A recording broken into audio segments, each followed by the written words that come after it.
Campanis here with Anna Georgiakis. It's August 13th, 2022, and we're going to talk today about genealogy on the island of Nisros. And so, as many of you know, it's very difficult to find your genealogy if you are from Nisros, but that is all changing, and a lot of that is thanks due to Anna Georgiakis and her work.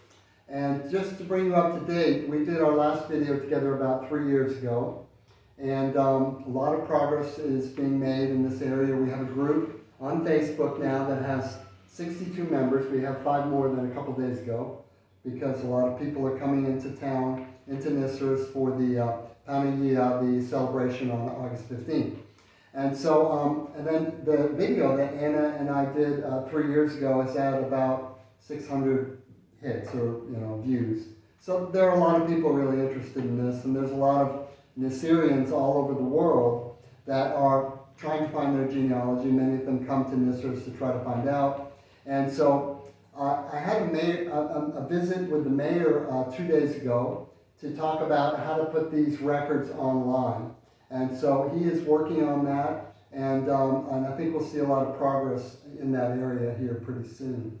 So what I'd like to do with Anna now is just turn it over to her and let her talk about some of the new developments and some of the, just give an outline maybe, and then we'll talk about we have 8 particular sources of records that are available, and so we will go through them bit by bit and then talk about our plans to put them online.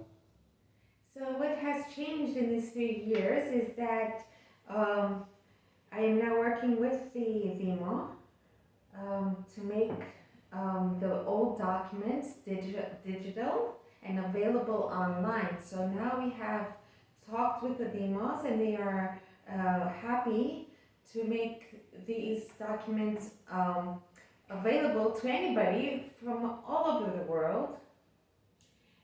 So they have given me a camera, and I am waiting for a computer. And what we're doing is scanning whatever we can scan and photographing whatever is larger than A4. And then we're going to convert it into PDFs and put it online. You said you will do the iCloud. You've done the iCloud. And so I have already done the MANA. From the past, I did the old Italian documents, but if I find them, I would like to do them over again, and just to make sure I photograph it in the front and in the back, whereas now I just have the front pages. Sometimes they had some details in the back, dates of death, I think. Was it? We saw it together. I don't remember. I think so, yeah. And I already did the registry of male birth and registry of female births. We can also do the old Dimatologio, but I need to find them because the regime changed, and some people went into pension, and somewhere they have transferred the documents into, I think, other buildings. So we need to get access to them, and then once we have the access, we can scan them or photograph them, depending on the size, and we can make them digital. Yeah, that's good. And so what we're going to do is digitize each page, and then have an index about in the file names about the family name. So if that particular page is about Campanis, then in the file name will be Campanis. That way it will come up on a Google search. And we'll have to be creative with some of the other pages that have multiple names in them. So, but that's great, and we're really grateful to the mayor. And pronounce his name correctly? Christofis Koroneos. Okay, and we're really grateful to Christofis Koroneos for his understanding the need for this and the value of these documents. They're tremendously valuable for bridging the gap of people that have left generations ago, and now they come back and they can feel like that they are family, and that they have family here, and that they have a reason to be here, and they have their history and their roots here. So it's a very powerful tool for connecting to people all over the world, which is something that NISRS has always done and is very eager to do. So, anything else to say about that? If anybody wants more information, I am willing to help them out. They can contact you or our website and tell me what they want to look into, and I'm more than happy to assist them. Yeah, because the town hall, the government here has a facility for a records request. Any government or municipality that keeps records always has a process where you fill out a form, usually you pay a little bit, like say I was going to the state of Massachusetts and getting a birth certificate, you'd have to pay a few dollars and then they would mail it to you. So there's always and they have that facility here, and I've used it in the past, it's very good. I don't know what the prices are, so Anna is also working for the Demos, and so she can help people find how to get into that process to get a records request. And Anna speaks really good English, and she speaks Greek, and so that was always a big problem for me because my Greek is very limited, and so yeah, that's great. That's great. And also maybe in the future we can find a place that is specifically allocated to homing all these documents, because okay, it's a good idea to have everything digital, but it's also nice to have it in its original form and to find a way to preserve it, to make sure it doesn't get any more ruined than it already is, to have the correct moisture in the air, to get the correct way to handle these documents. Because now neither I nor anybody else who is here has the knowledge to preserve it. It would be nice to have everything preserved, because if we find them, it would be good to have the hard copies. Yeah, absolutely. Because we're going to lose a little bit when we digitize them. There's going to be, things written in the back that we won't know how to index. Like you're talking about in the back, someone might have just not had access to the other books, and so they would transcribe miscellaneous information in a remote part of a book. And so that's a very good point. We'll do our best in the digitizing process, and if there's anyone out there that wants to make a contribution to this effort, I'm sure that would be very welcome. What we need is a climate-controlled room like you would have in a museum, where they keep old manuscripts of the Bible or old manuscripts of Egyptian hieroglyphics, or those kinds of things. There's a process and a method for treating old documents that needs to really be adhered to here. So if anyone would like to make a contribution to that, please contact Anna, and you can reach us in the Facebook group, NISRS Genealogy Society, and we'll get those comments or those messages and be able to route them through the official channels. So let's talk a little bit, Anna. I have 8 different types of documents that are available. Do you have comments on them? My arm's getting a little tired. Okay, I'll come and hold the camera for a minute. You sit here, we'll trade positions. And these are the 8, and just as you go through them, do 1, 2, 3, okay? You want to do it? Okay, he's going to do it. Thank you. The camera lady's getting tired. Sit here, honey, because you might have comments too. So these are the, so if you could just sort of go through those, Anna, and just give a little description. Okay, this is, number 1 is the new registry. This is when they transferred from the old Dimotoloyo. They made a new book, and they put the registry, it says the family name, the relationship between the members, a date of birth, and yes, this is what they have. And if they transferred to another place, they also write this down and they cross it off. So you can use the example of my grandmother, remember Anna? And they drew a red line through her? Yes, because she moved, so... In 1935, my grandmother she got married, moved to the United States, where she had my father 2 years later, but Anna would track this in this document by red line, and then, They would just erase it from the methodology here, since she wasn't living here. And they would say move to the US or move to Italy. They would write down where they moved. The old Deontologia is about the same as the new registry, whereas here they would also jot down when the date of baptism okay, and sometimes the godmother or godfather's Mhm. name, Yep. but not in all of the situations, just some. And the Italian registry was wonderful. They would write down everything that the new registry and the old Deontologia had, but they would also put what they would do for work. So what the person, how they were occupied. They would put religion down. So they would jot down the religion and where they were born. Mhm. So if they were born in Nisros, it would say Nisros. If they were born in Delos, it would be, so it was more analytical, Yeah. had more details. And it had an incredible penmanship too. Yes, it was very, I think it's an art. Yeah, and you can find those documents, if you go down through the posts on this Facebook group, you'll see my documents. They're Yeah. beautiful. Yes, they're beautiful and they were kept in these beautiful cabinets. They were metal cabinets and it was individually, they were like carteles. They were like square pieces of hard paper, not thin paper. And they were kept in metal cabinets, the same size as the paper, and you could go through it like a file cabinet. It was very nice. And then we have the mana, which we can use this to find information about family, but it wasn't kept for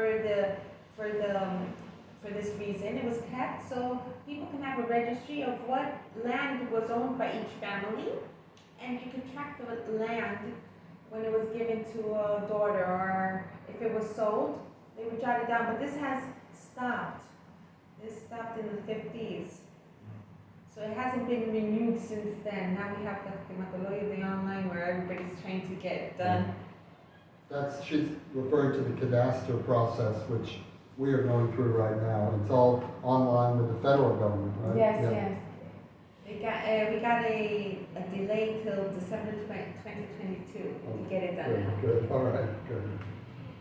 The registry of deaths is is like a list of names, and it says who died, the name of the person who died, the date of death, and it has the number of the death certificate. So if you find this, you can go and ask for a copy of the number of the date of the death certificate, and you get a copy of it. We did that for you, yes? No. I think so, Yeah, we did that. There's a record of female births, and this is a record, a list based on the date. So it says 1892, and it has a list of everybody, of all the girls that were born then. And it says the name of the person that was, the woman that was born, who the parents were. That's it. And the record of male births is the same one, but for the males, for the men. And then there's a registry of army, and that is a list of people who went to the army. It says their name, the date they entered the army, and where, either Nisros or Pos, and we can go to this registry to find the information. On the birth certificate, don't they say the occupation of the mother and father as well? No?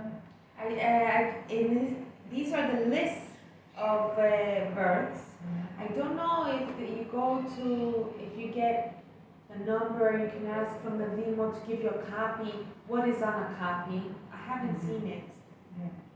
I felt that, Here- I seem to remember when we were going through one of his relatives, there was an occupation mentioned.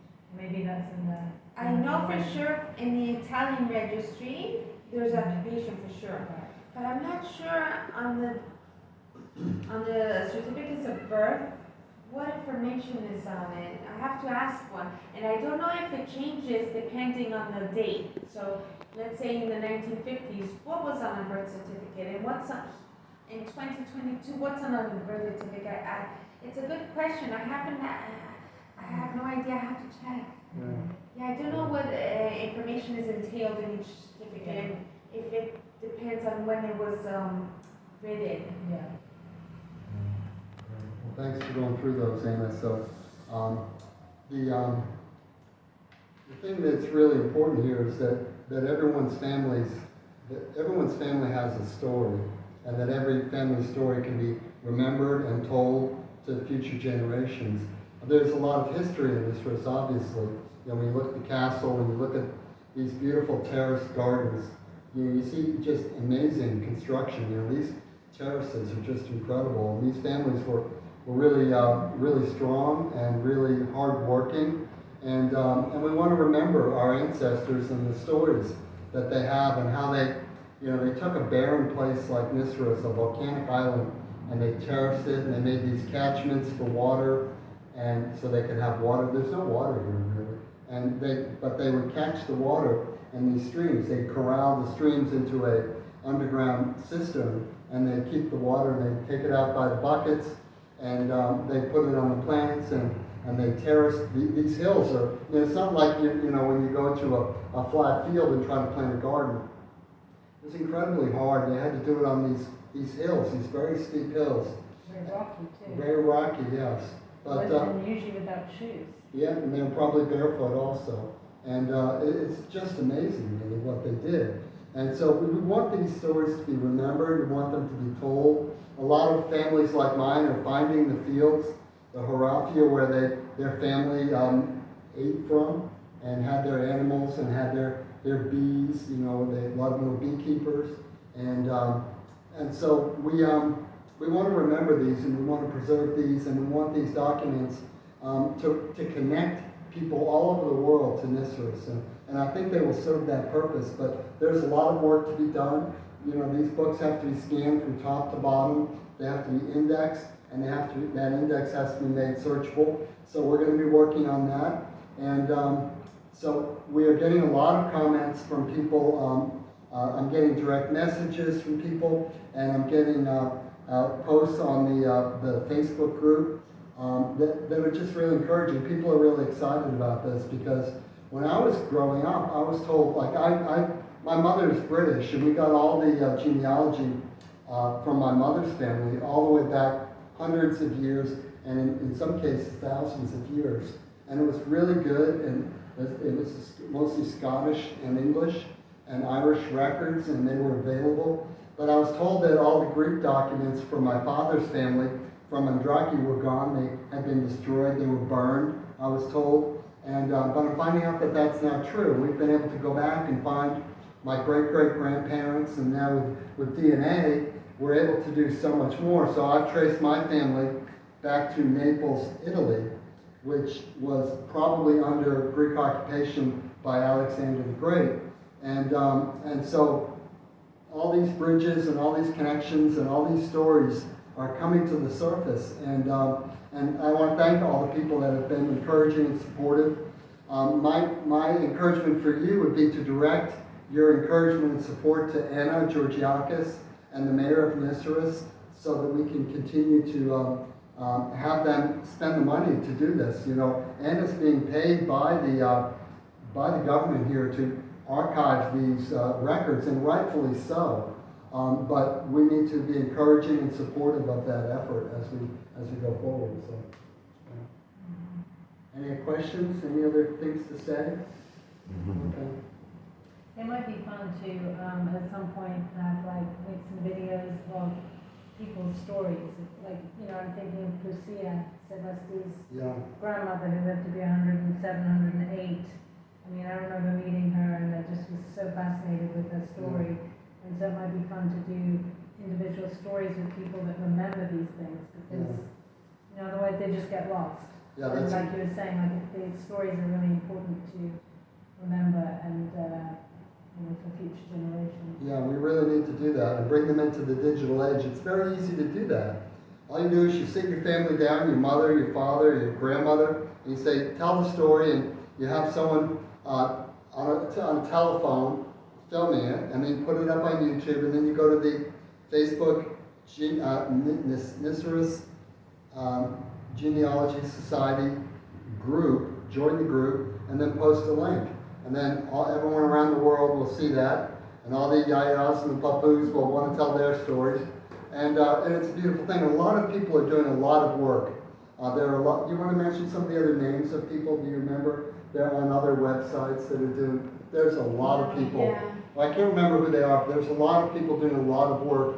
I know Nick Sfakianos is one of them, and there's some other people that have done a tremendous amount of work and really, really scholarly and good work. And they're on different websites like Ancestry, and there's another one they like to use that I can't remember the name of now. But it's that easy. You just make a YouTube video and link it on these sites. And that'll be there for a long, long time.